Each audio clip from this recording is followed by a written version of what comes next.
So I have been in Laos for a week and a half. First of all, I went to this little town called Pakse in the south.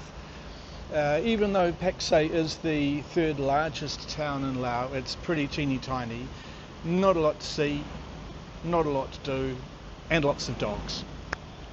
And nobody speaks English. I did go for a walk and found this huge, enormous, monumental, huge house. It wasn't on Google Maps what it was. It looked like a palace for somebody.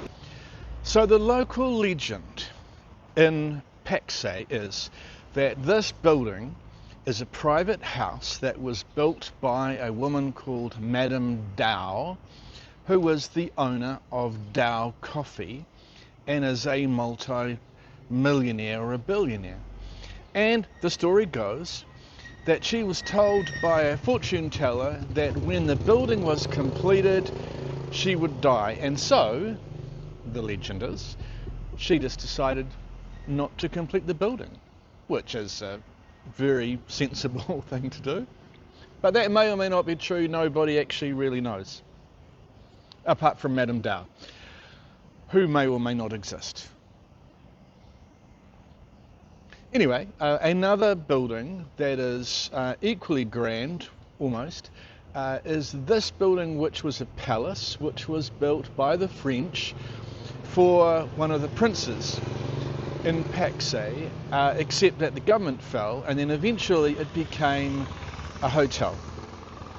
Now, I was staying not there, but in a little wee hotel, which was fine, except it was down an alleyway and there were dogs everywhere, and I was scared to go out the door of the guest house in case I got attacked by dogs. You'd hear them at night, many dogs.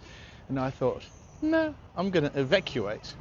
And so I did. I evacuated and I went to this hotel that was only $50 for a night. And so for one night, I lived like a prince, or like the legendary Madame Dow, who may or may not exist. And so that was great. And so I lived like the other 1% live for a night, which was great. Anyway, I would give Pakse on a scale of 1 to 10 probably a 3. Do you want to go to Pakse? No, don't want to go to Pakse.